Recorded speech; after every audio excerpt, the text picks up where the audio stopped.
Welcome student, स्वागत है आपका मेरे यूट्यूब चैनल में। आज हम लोग जानेंगे जो जेक बोर्ड से होने वाला है क्लास 9 का एग्ज़ाम, उसका सेट 2 को सॉल्व करेंगे। क्लास 9 का मैथ। आइए शुरू करते हैं। जैसा कि देख रहे हैं कक्षा 9 विषय गणित, समय 1.5 घंटा। 1.5 घंटा में आपको जो है 40 प्रश्नों को हल करना है। मैथ थोड़ा कठिन सब्जेक्ट है, लेकिन अगर थोड़ा ध्यान देंगे तो यह आपके लिए आसान हो जाएगा। कारण निम्नलिखित में से कौन अभाज्य संख्या है? पहला का ऑप्शन है ए में 2, बी में 1, सी में 0, डी में 4। इसका आंसर होगा ए। दो पूर्णांकों का गुणनफल हमेशा होता है। दो पूर्णांक जो होता है, पूर्णांक का मतलब है वह माइनस में भी हो सकता है, प्लस में भी हो सकता है, आपका बटा में भी हो सकता है। तो कोई भी संख्या गुना कीजिए, 1 गुना 2 तो वह 2 आएगा, 3 गुना 4 तो 12 आएगा, 1/2 गुना 2 तो 1 आएगा। यानी किसी भी संख्या को संख्या से गुना करेंगे तो वह पूर्णांक ही होगा, चाहे माइनस हो या प्लस हो। इसलिए इसका आंसर दूसरा का सी होगा। पाई किस प्रकार की संख्या? पाई एक अपरिमेय संख्या है। तो यहाँ देखते हैं, ए दिया प्राकृत, बी पूर्ण, सी परिमेय संख्या, तो तीसरा का डी होगा।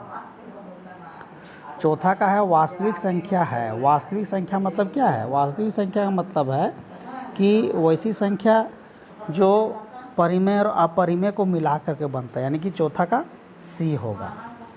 अब पांचवा है 2 तथा 3 के बीच निम्नलिखित में कौन सी परिमेय संख्या है? 2 और 3 के बीच, तो यह क्या होगा? 2 3 के बीच मतलब 2 से अधिक होगा और 3 से कम होगा। तो पहला है पाई, तो पाई का मान कितना है? 3.14 नहीं होगा। बी √3, इसका मान 1.732 है, या नहीं होगा। सी है 5/3, 3 से 5 में भाग देंगे तो कितना आएगा? 3 एकम 3, यानी 2 से कम आ रहा है, ये नहीं होगा। तो पाँचवा का होगा डी। छठा का 2, छठा का कर है 2 का पावर -3, तो 6 का पावर -3 का मतलब है माइनस को हटाने के लिए क्या करते हैं कि 1 लिखते हैं ऊपर में और नीचे फिर पावर देते हैं, यानी कि 1/2 का पावर 3। 2 का पावर 3 मतलब 2 गुना 2 गुना 2, यानी कि 2 को 3 बार 2 गुना 2 करेंगे तो 8 है, यानी ऊपर में 1 नीचे में 8, यानी कि सी। 6 का सी 1/8। सातवां है इनमें से कौन एक बहुपद है? बहुपद का मतलब क्या है? बहुपद का मतलब है कि x जो है माइनस में नहीं होगा, x बटा में नहीं होगा। तो यहाँ देखते हैं सी में देख रहे 2x² + 3x का पावर -1 + 4, तो यहाँ x में क्या -1 हो गया, तो यह नहीं होगा। b है 2x का पावर 4 + 3x + 4 बटा में x, तो बटा में x आ गया, तो b नहीं होगा। सातवां का सी में क्या है? 2x का पावर 4 + 3x का पावर 4 + 4x + 3, यह होगा, यानी कि सी आंसर होगा सातवां। आठवां का निम्न में से किस बहुपद का एक शून्यक 2 है? शून्यक का मतलब है कि जब 2 का मान रखें तो उसका वैल्यू कितना होना चाहिए? 0। शून्यक का मतलब 0, तो आठवां का बी होगा। जब x का मान रखेंगे 2 तो 2 में 2 गया तो कितना होगा? 0। बहुपद x² - 3x का पावर 3 - 5x का घात है। घात का मतलब है कि जब समीकरण होगा तो उसका अधिकतम पावर कितना? अधिकतम पावर कितना है? 3। तो 9 का डी आंसर होगा। 10 नंबर में कह रहा है px = 5x² - 2x + 7, तो p1 का मान, p1 का मतलब होता है कि x के जगह 1 वैल्यू रखेंगे और इसको सॉल्व करेंगे। जब हम सॉल्व करेंगे तो 5 गुना 1 का पावर 2 करेंगे तो 5 होगा यहाँ, और 2 गुना 1 करेंगे तो 2 होगा। तो 5 में 2 गया तो कितना बच गया? 3, और 7 3 10, यानी 10 का ए आंसर होगा। 11 है 2x का पावर 3 - 5x² - 2x + 5 में x का पावर 4 का गुणांक है। x का पावर 4 नहीं, x का पावर 4, कि यहाँ पर देखिए कि x का पावर 4 है कहीं? नहीं है। इसका मतलब 11 का डी आंसर होगा, 0। यदि किसी बहुपद में px = x² + x - 2 हो तो x + 2 से विभाजित किया जाता है तो शेषफल होगा। इसका आंसर होगा 0। क्यों?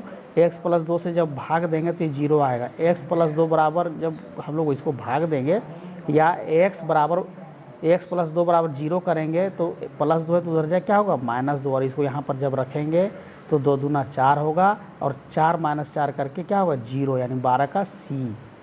13 का कह रहा है x² - 9x + k का एक गुणनखंड x - 1 है, तो k का मान ज्ञात करना है। तो x - 1 = 0 लेंगे, तो x का वैल्यू क्या आ गया 1। अब 1 रखिए, जब 1 रखेंगे तो x का पावर 1 यानी 1 ही वैल्यू होगा। 9 एकम 9 होगा, तो -9 यानी 1 -9 तो -8 हो गया। -8 प्लस k बराबर 0 हो जाएगा, यानी k का वैल्यू आएगा 8, यानी कि बी आंसर 13 का बी। x² - x - 6 का गुणनखंड है, 14 का होगा डी। अब यह एक ग्राफ दिखाया गया है आपको, इसमें 15 बिंदु L का निर्देशांक क्या होगा। यहाँ सभी बिंदु दिखाया गया है, तो L का निर्देशांक क्या होगा। इधर से x जो मिलाया है, इधर से जो y आया है, तो x में क्या है -5 है और y में क्या है -4 है। तो देखिए 15 में -5 और -4 किस में है, C, 15 का C आंसर होगा। 16 नंबर में क्या होगा, 16 का B आंसर होगा। कह रहा है S की कोटि, कोटि का मतलब क्या है y, भुज का मतलब x, भुज मतलब x, कोटि मतलब y। तो यहाँ पर S की कोटि क्या है B होगा -4। 17 बिंदु B की भुज क्या है, भुज मतलब क्या x। 17 में हम लोग देखेंगे बिंदु B जो है भुज क्या है, भुज मतलब कि x। 17 का आंसर होगा D। 18 निर्देशांक 3 और -4, तो पहले जो रहता है तो x होता है, बाद में जो रहता है y रहता है। तो द्वारा पहचाना गया बिंदु है, कौन सा बिंदु होगा, 18 का होगा B यानी S। अब है 19 नंबर, कार्तीय तल में क्षैतिज रेखा क्या कहते हैं, जो क्षैतिज रेखा है उसको x अक्ष कहते हैं, यानी 19 का A होगा। 20 में कह रहा है मूल बिंदु का निर्देशांक क्या है, मूल बिंदु का निर्देशांक हमेशा 0 0 होता है, यानी x 0 होता है और y भी 0 होता है, तो D आंसर होगा 20 का D। यदि 2 और 5 रैखिक समीकरण 2x + y बराबर k का एक हल है, तो k का मान क्या है। k का हल कहने का मतलब क्या है कि k का जितना वैल्यू है वही इसको रखने पर आएगा। तो 2x यानी 2 दूना 4 और यहाँ पर y है, तो क्या हो जाएगा 4 और 5 कितना हो जाएगा 9, यानी k का वैल्यू यानी 21 का C आंसर होगा, k बराबर 9, 21 का C। 2 चर वाले रैखिक समीकरण का मानक रूप क्या है, 2 चर मतलब 2 ही चर होगा, तीसरा चर नहीं होगा। तो यहाँ पर साफ देखने में लग रहा है कि 22 का A होगा, 2 ही चर ax + b। समीकरण 2x + 3y + 7 बराबर 0 और मानक रूप ax + by + c बराबर 0, तो a b c का मान क्या होगा। तो इसमें डरने की बात नहीं है, यहाँ ax है यानी x के साथ जो रहेगा उसको a बोलते हैं और y के साथ जो रहेगा उसको b, और जो अकेला रहता है उसको c बोलते हैं।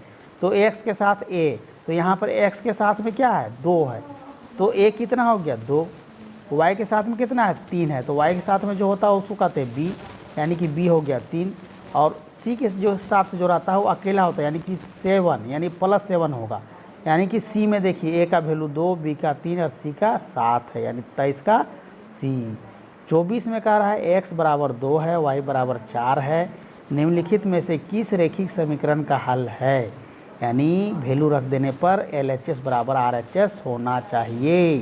तो रख करके देखिए, अगर x 2 रखते हैं और y 4 रखते हैं तो किसके बराबर होता है, तो ये D के बराबर होगा। देखिए 2 गुना 4, 4 दूना 8 और 2 जोड़ेंगे उसमें 10, यानी D के बराबर होगा। रैखिक समीकरण 4x - 6y बराबर 8 एक हल है, इसमें मान रख करके देखना होगा, x का वैल्यू रखना है, तो जब हम लोग रखेंगे तो 25 का आंसर होगा B। क्यों होगा, जब 5 रखेंगे तो x का रखेंगे 5 तो 5 का 20 हुआ, और y को रखेंगे 2 तो 6 दूना 12 हो गया, 20 में 12 गया तो कितना बचेगा 8, यानी कि 25 का B आंसर।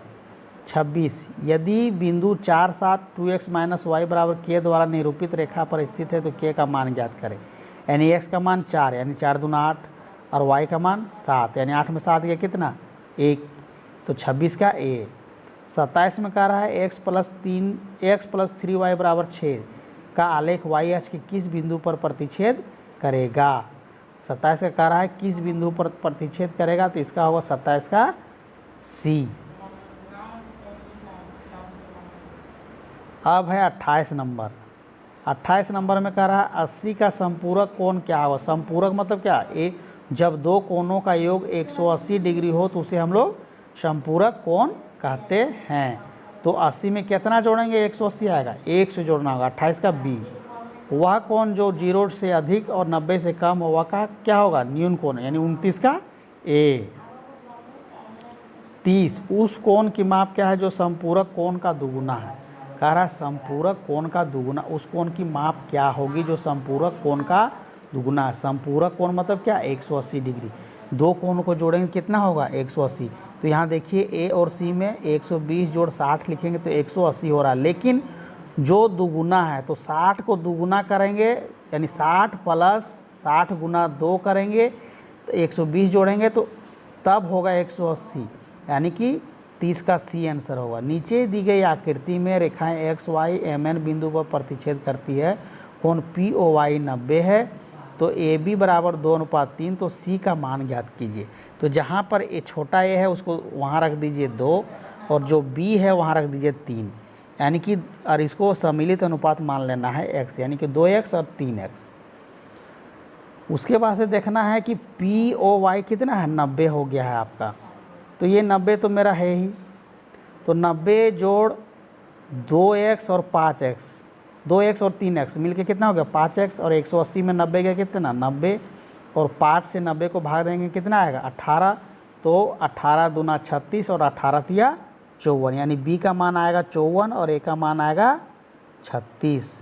तो 54 यानी बी जोड़ सी करेंगे 180 आएगा, तो 54 में कितना जोड़ेंगे यानी 126, यानी कि डी, यानी कि 31 का डी आंसर। 32 में कह रहा है कि आकृति में यदि ए बी समांतर सी डी और सी डी समांतर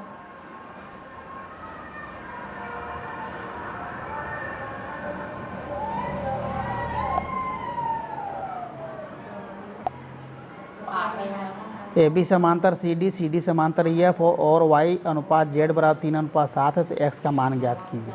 तो ये यहाँ पर क्या है, ए बी सी डी और ई एफ तीनों रेखा समांतर है, तो समांतर रेखाओं में क्या होते हैं, संगत कोण बराबर होते हैं, एकांतर कोण बराबर होते हैं। तो जेड जो है एक्स और जेड दोनों क्या होगा, सम्मुख कोण होगा, यानी एक्स और जेड दोनों बराबर होगा, और जब दोनों बराबर होगा यानी कि कितना होगा, यानी x प्लस वाई 180 डिग्री होगा और x प्लस जेड बराबर 180 डिग्री होगा। तो z का मान हो जाएगा बी नंबर 126 डिग्री।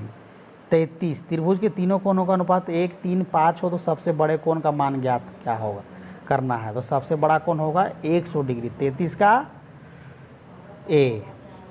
अब 34 नंबर सवाल कह रहा है कि किसी त्रिभुज में अधिक से अधिक कितने न्यून कोण हो सकते हैं, 34 का ए होगा 2।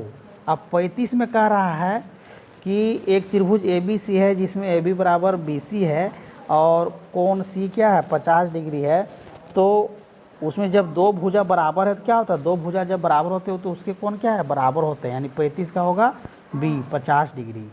36 में क्या है, कह रहा है दोनों कोण बराबर हैं, यहाँ पर सवाल थोड़ा गलत दे दिया है, इसमें कह रहा है दो कोण जब बराबर होते हैं तो क्या होगा, भुजा भी बराबर होगा, तो 36 का ए होगा 4 सेंटीमीटर। अब 37 में कह रहा है कि त्रिभुज के बराबर कोणों की सम्मुख भुजाएं क्या बराबर, जब कोण है तो भुजा बराबर होगा, और जब कोण बराबर है तो भुजा बराबर, और भुजा बराबर है तो उसका कोण बराबर होगा, यानी कि 37 का आंसर होगा ए। अब 38 का आंसर होगा ए 80 डिग्री। 39 दी गई आकृति में ए डी भुजा बी सी का लंब समद्विभाजक है, तो त्रिभुज ए बी डी और त्रिभुज ए सी डी सर्वांग समता के किस नियम से सर्वांग सम है। सर्वांग समता के 3 नियम हैं, एस एस एस। एस का मतलब साइड साइड साइड, यानी तीनों भुजा बराबर होना चाहिए। एस ए एस यानी साइड एंगल साइड। तो हम लोग का 39 का सी आंसर होगा। यदि आप मेरे चैनल को पसंद करते हैं तो लाइक शेयर एंड सब्सक्राइब जरूर करें। चौथा और अंतिम प्रश्न, किसी सर्वांगसम त्रिभुजों के संगत भुजा होते, संगत भुजा क्या होगा, हमेशा बराबर होगा, यानी कि 40 का बी हो गया आंसर।